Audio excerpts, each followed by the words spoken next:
Kita lanjut ke nomor 3. Apakah terapi yang paling tepat untuk pasien tersebut? Nyonya U, 29 tahun, datang dengan keluhan mata kanan merah, pandangan kabur, dan silau sejak 2 hari yang lalu. Pada pemeriksaan mata, didapatkan visus oculidextra, jadi mata yang sebelah kanan, 6/60. 6/60 berarti burem ya. Terus oculis sinistra, mata yang sebelah kirinya 6/6, berarti bagus ya. Full kan. Pada mata kanan tampak injeksi perikornea, jadi ada ada kelihatan merah-merah gitu di sekitar korneanya. Dan kamera okuli dangkal. Oh, berarti ada si ruang bagian depan dari mata.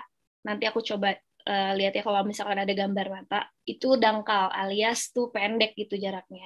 Setelah dilakukan pemeriksaan lebih lanjut, didapatkan atrofi nervus opticus dan lapang pandang menyempit. Pertanyaannya, terapi yang paling tepat untuk pasien tersebut apa? Ada yang bisa tahu nggak ini penyakitnya sebenarnya apa? Oke, glukom ya. Oke. Glukom primary closed angle. Terus dia itu atrofi nervus opticus. Kira-kira tuh pemeriksaannya apa? Kalau sampai ngelihat ada atrofi nervus opticus. Oke, terus ada lapang pandang funduskopi, betul ya. Terus lapang pandang menyempit.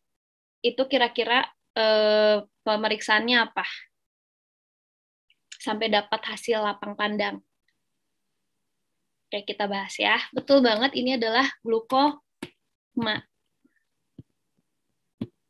Ya, jadi secara garis besar nih ya, mata merah visus menurun, jadi mata merah yang nggak bisa lihat gitu, artinya itu bisa banyak banget. Ada kelainan pada kornea, karena kornea kan salah satu organ refraktor ya. Jadi dari depan tuh ada gambar mata nggak ya di sini? Nantilah di belakangnya. Ada kelainan pada kornea, bisa keratitis, bisa ulkus kornea, karena kan kornea itu harus jernih banget, harus bersih. Karena dia itu salah satu media refraktor. Jadi kalau ada kelainan di depan, dari depan kan, depan itu kan kornea. Jadi kalau dia ada kekeruhan, infeksi, segala macam, ada kelainan aja di situ, bisa nyebabin visusnya jadi turun. Mundur lagi ke belakang. Kelainan pada tractus uveitis. Uvea tuh dari mulai iris, ya pokoknya sepanjang itu ya, ada uvea, terus badan siliar, sama koroid tuh. Masih teman-temanan dia, masih satu keluarga lah gitu. Terus mundur lagi ya, misalkan, ini yang mata merah doang ya. Kalau misalkan mundur lagi ke belakang, ke lensa, misalkan katarak, dia cuma visus turun aja, gak masuk ke dalam kategori mata merah visus turun, beda. Terus belakangnya lagi kelainan pada vitreous, cairan vitreous itu di belakangnya bisa endophthalmitis atau panophthalmitis, jadi radang di cairan vitreous dan sekitarnya. Udah gitu, atau trauma okular. Trauma okular tuh ya trauma bisa karena macam-macam ya, bisa karena kimia, bahan-bahan kimia, mekanik, atau misalnya ada hifema alias ada darah gitu. Bebas sih, misalnya ini nggak cuman di, kalau hifema berarti ada di COA ya biasanya, jadi yang kelihatan dia ada darah gitu loh, nutupin si ruang mata bagian depan, jadi kan dia juga bisa ngalangi jalannya sinar masuk kalau kita lagi ngelihat, jadi dia bisa tuh nyebabin mata merah visus turun karena dia darah gitu. Terus yang terakhir adalah glukoma. Ini yang paling sering banget ada soal tentang glukoma. Glukoma ini sebenarnya sesuatu gampang, tapi paling sering keluar glukoma ya. Glukoma akut sudut tertutup. Terus sebenarnya glukoma itu apa ya? Jadi glukoma itu suatu kelainan neuropati optik kronik yang didapat yang ditandai itu dengan pencekungan kaping atau diskus optikus dan pengecilan lapang pandang. Biasanya disertai dengan peningkatan tekanan intraokular. Ini definisinya. Jadi kalau etiologinya tuh, kalau menurut yang teman-teman pasti baca nih, teorinya adalah peningkatan tekanan intraokular sama pressure independent factors. Ini dihafalin mah enggak, tapi pasti bakal susah atau apa ya, kalau aku lebih baik teman-teman memahami dulu maksudnya kayak gimana, baru sambil ngafalin bahasanya. Karena kalau misalkan aku nih dulu ya, kalau misalkan aku dulu cuman ngafalin kata-katanya doang, bakal lebih susah.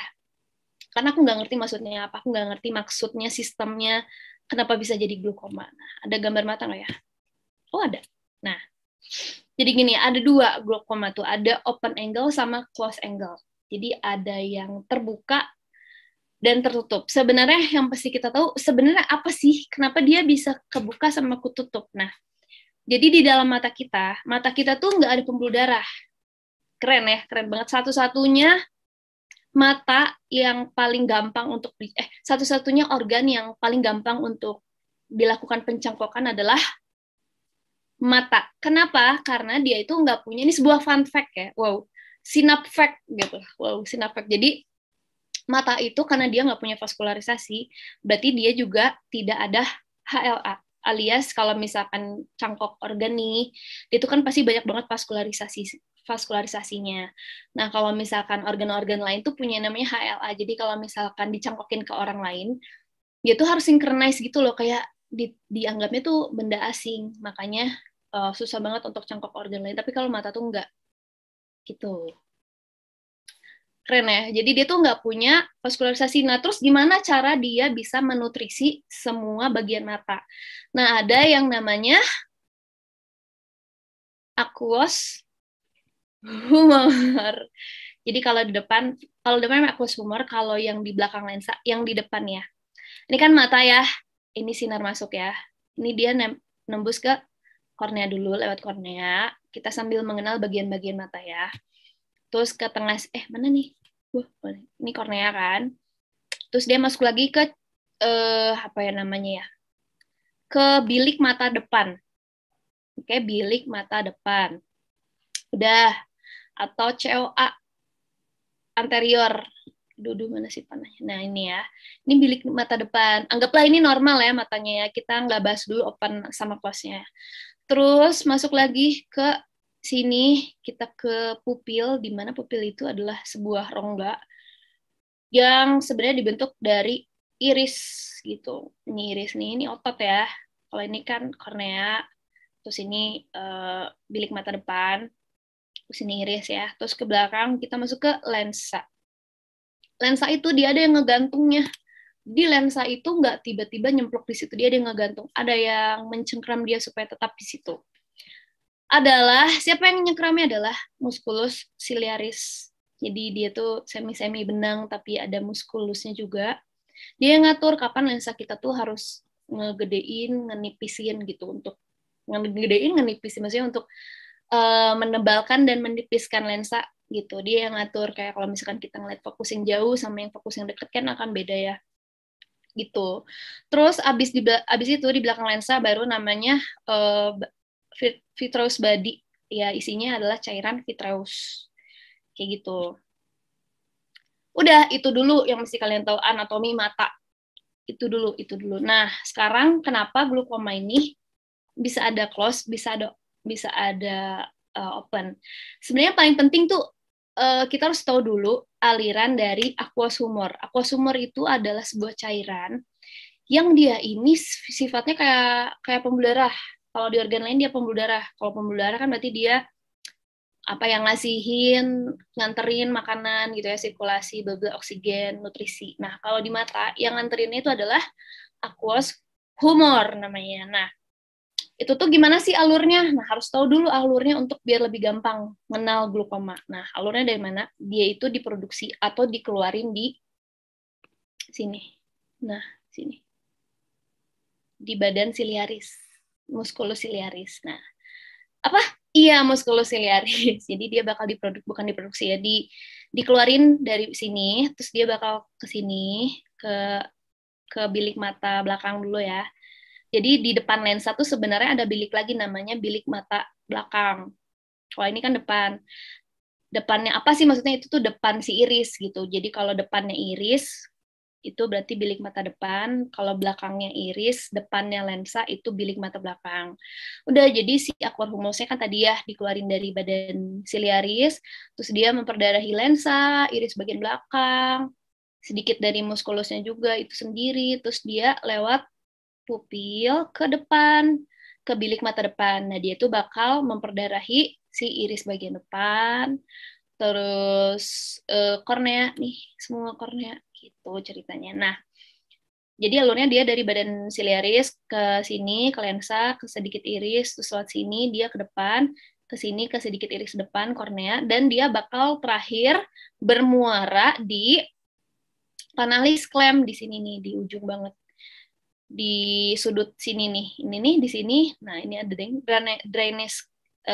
drainase kanal ya, atau yang namanya kanalis sklem. Jadi kayak muaranya di situ. Kalau hidung beda tadi ya, kalau air mata itu dari glandula lacrimalis, terus dia ke mata, terus dia ke bawah ke ductus, terus ke kanalis lacrimalis kayak gitu. Kalau mata, kalau di dalam mata kayak gitu dia, si aqua sumur jalannya kayak gitu.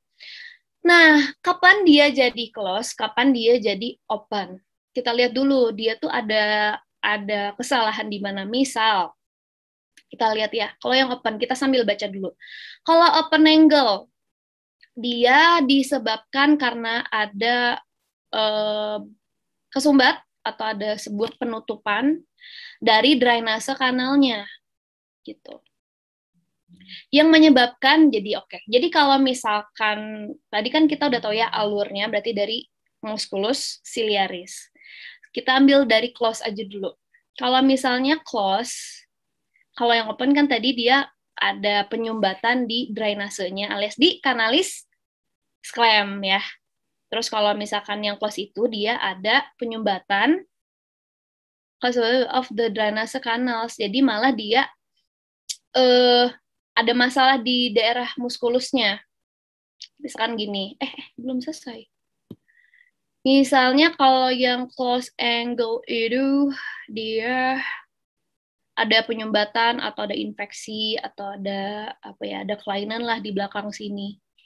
Dia tuh nutup. Jadi si aliran darahnya tuh kebanyakan nih di daerah sini. Ini nggak kayak gini sih harusnya ya. Jadi si iris tuh kan harusnya datar ya kalau dia kan kayak gini. Kalau misalkan dia bakal jadi close angle itu kalau misalkan ada masalah di sini nih, di sininya, di yang ngeluarinnya. Jadi dia bakal numpuk sampai akhirnya dia ngedorong iris ke depan. Ke depan ngedorong gitu ke depan. Jadi dia close, makanya dia close tuh karena dia hampir nempel gitu loh. Si irisnya kedorong, hampir nempel nih ke kornea, atau biasanya khasnya tuh di soal namanya iris bombe. Jadi si irisnya tuh kayak nempel ke kornea. Itu pada close. Jadi dia ada apa ya, aliran yang tidak baik lah di belakang tuh dekat muskulus. Kalau yang open, makanya dia tutup karena si sudut yang ini, sudut di kanalis klemnya jadi ketutup kayak gitu intinya. Nah, kalau yang open maksudnya gimana? Ada penyumbatan di kanalis klemnya, kanalis muaranya yang nggak benar, kanalis klemnya yang nggak benar. Makanya karena dia nutup, akhirnya ya udah ini kan normal-normal aja ya ke depan terus cairannya ke depan, ke depan, ke depan, ke depan sampai akhirnya si irisnya jadi kedorongnya ke belakang. Karena ketumpuk di sini semua nih. Tuh di bilik mata depan, makanya dia jadi open angle. Irisnya kedorongnya ke belakang malah. Gitu. Jadi lebih gampang kenapa dia bisa jadi open, kenapa bisa jadi close. Itu paham ya sampai sini? Kalau yang mau ditanyain bilang aja, oke? Okay? Nah, glaukoma itu sendiri ada yang kongenital sama yang didapat. Ini ada glaukoma itu ada kongenital, primer, sama sekunder. Kalau primer tadi ada sudut terbuka dan tertutup yang udah aku jelasin barusan. Kalau sekunder macam-macam ya, bisa karena dari lensa. Jadi antara katarak bisa nyebabin glaukoma atau glaukoma bisa nyebabin katarak. Jadi macam-macam lah. Karena penyakit lain aja pokoknya ya kalau sekunder. Udah kalau tonometri, pemeriksaannya ada banyak banget. Tonometri untuk mengukur tekanan intraokuler biasanya 20-21 lah normalnya. Kalau lebih dari itu, berarti dia ada tekanan intraokuler. Oh, berarti ada yang tersumbat nih. Tinggal dua, berarti antara yang ngeluarin aqua sumore atau yang jadi muaranya gitu. Terus gonioskopi ngelihat sudut iridokornealis tadi yang sudut yang di daerah kanalis clamp muaranya. Terus ada fundoskopi ngelihat diskus optiknya yang di belakang tuh, yang di belakang dia yang di retina, sama pemeriksaan lapang pandang. Kayak suruh tutup satu-satu, terus kayak lihat nggak, kelihatan gitu kan, ditutup, kelihatan nggak, gitu. Sampai nanti, biasanya kalau glaukoma tuh ada penyempitan lapang pandang. Jadi dia bakal ngeliat, oh nggak ada, oh ada, kayak gitu. Gitu. Lanjut lagi ya. Ini tadi udah dijelasin ya sebetulnya, peningkatan tekanan intraokular, akut, ini juga aku udah jelasin kenapa-kenapanya. Tertutup, nyeri mata hebat, kemerahan, disertai penglihatan kabur yang mendadak, ada mual muntah, kadang disertai fotofobi sama fotobia atau silau ya, fotofobi, fobia sama kalau di foto gitu, karena dia silau. Tandanya palpebranya bisa edem sampai epidermis, konjungtiva bisa kemosis, injeksi konjungtiva dan silier, korneanya bisa sampai edem karena kan penumpukan si aqua sumurnya bisa nembus tuh ke kornea proteinnya, jadi dia bisa jadi buram di situ, edem. Terus anterior chambernya dangkal karena dia tertutup ya, ke depan berarti kan irisnya ke depan. Terus pupil semidilatasi terfiksir non reaktif. Kalau misalkan pupilnya bengkak atau ada infeksi di iris, itu bisa nyebabin sudut glaukom yang mana? Terbuka atau tertutup? Yang terbuka ya, karena belakangnya iris kan ada musculus ciliaris, itu juga jadi bengkak. Jadi makanya dia jadi glaukom sudut tertutup deh. Kalau misalkan ada infeksi di iris, ini sudut tertutup juga. Kan bengkak di belakang, dia jadi numpuk di belakangnya cairannya. Ini tadi penjelasan sama sih sebenarnya, jadi flow dari aqua sumur ya, yang udah aku ceritain tadi. Nah, terapinya apa? Untuk terapi awal, pasien tuh nggak boleh dikasih minum sekaligus banyak, ya kan dia lagi kebanyakan air lah, pasnya gitu. Karena dapat meningkatkan TiO. Terus kalau lagi akut kayak sekarang nih, ya udah pertolongan pertamanya sebetulnya dikasih acetazolamid HCl 500 mg, lalu dilanjutin 4 kali 2,5 mg per hari. Kalau ini mah hafalan ya, kalau obat ya udah acetazolamid 500 ml. Terus biasanya ditambah timolol 0,5% 2 kali 1 tetes per hari. Terus kalau misalkan memang ada infeksi, baru dikasih kortiko plus antibiotik. Tapi biasanya acetazolamid sama timolol aja. Habis itu dirujuk karena glaukoma yang udah mempengaruhi nervus opticus itu harus ditangani juga sama dokter spesialis mata. Ini bukan ranah dokter umum ya sebetulnya. Jadi acetazolamid yang 500 ml. Ini gampang nih, berarti kayak tinggal ngafalin si dosisnya. Ini baik nih yang ngasih soal. Lanjut, nomor 4.